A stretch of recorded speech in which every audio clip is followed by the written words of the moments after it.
Hello YouTube, this is Armagent here, bringing you my review on the turned game type that was added in the most recent DLC, what I like about it, what I dislike about it. So let's start off with the likes. I like the fact that Treyarch is trying new stuff, okay? It's not like in World at War and Black Ops where it's just a new map each DLC. They're actually trying new stuff. Grief and Turned, even though they have their faults, it just shows the fact that Treyarch is trying to make things fresh, they're trying to make things new to some extent, and I think that is very admirable, and they should continue to strive to bring new and innovative content. Even though most people don't think that Call of Duty is innovative at all, it is. They are making an effort, and I like that very much. So that gets a thumbs up from me.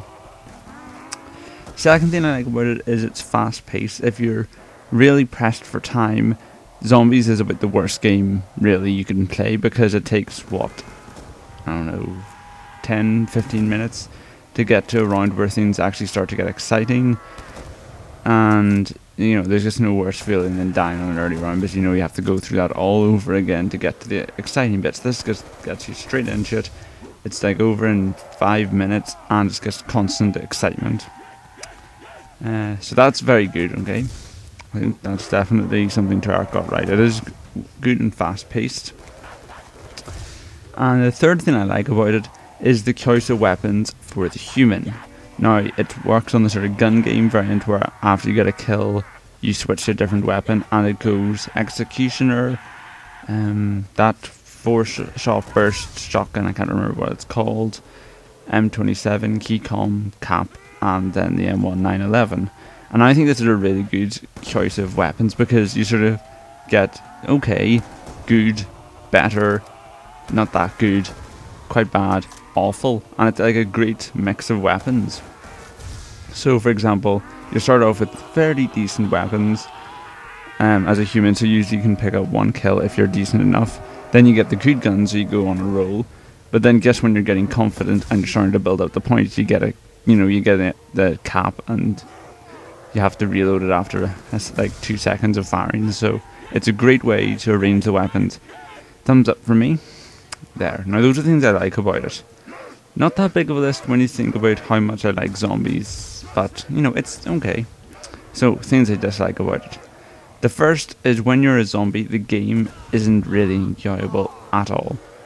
The main reason for this is that zombies, by their nature, only ever use melee attacks. But as we all know, Black Ops 2 has the worst melee attack system of pretty much any Call of Duty since World at War.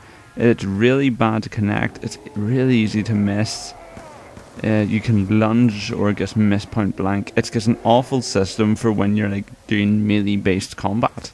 It's just, I don't know what they're, it's just a kind of thing where it's just like, you wouldn't think of it, but when you're in the game, it just ruins it completely. Zombies can miss so many times before they hit the human just because of the awful melee detection. I don't know what to call it, but Black Ops 2 is awful melee, so when you're a zombie and you can only use melee, it just sucks. Second thing I don't like about it is the fact it's only on one map. This really isn't that good, really. I mean, they could have added it to so many maps. There's Bus Depot, Farm, what's that one? Town. Could have added it to Nuketown as well, possibly, but I don't think it would have fit in that well. But all those kind of things. It could have been a great number of maps to keep it fresh across various different games, but because it's only on Diner, like after one game you can get bored with it very easily. They really need to change that. Next is that I guess the power-ups in the game are next to useless. I mean, let's see, double points is sort of okay, max ammo completely pointless, the monkey bomb completely pointless, because one, it takes so many seconds to prime it. In turn, you're going to be killed before you prime it, and then you've lost it. And also when you throw it, only people who aren't thinking would fall for like humans standing still and turned. So it's not that good of a power up. I mean, double points and possibly nuke are the only good ones. Insta-kill, yeah, that could work.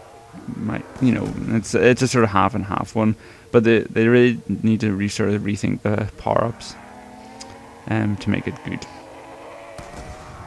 Also, there's the limited number of players. Like, it's only 3 zombies, 1 human. They really could have spiced that up. I mean, they have the capacity to support 4 players. So, you know, why don't they do something like 2 humans and 6 zombies? You know, something like that. Or they could have also brought out turned alongside the traditional infected, where you get 1 zombie and 7 humans, and then the scale sort of tip until you've got like 7 zombies going after the 1 human. You know, those things could have made it a really good feature. But they didn't do it, so that's what we have to live with. So those are the things I don't like about Turned. Overall, as it is at the moment, it's not really living up to traditional zombie standards. It's okay for Call of Duty as a whole, but zombies has always been a really good part of Call of Duty, so it has really high standards, and I don't think Turned in its current format lives up to those standards. I guess don't. So that's about it for what I think of Turned. They definitely could add more to it in the future to make it better, but until then, this has been Omagent. Thank you for watching, and goodbye.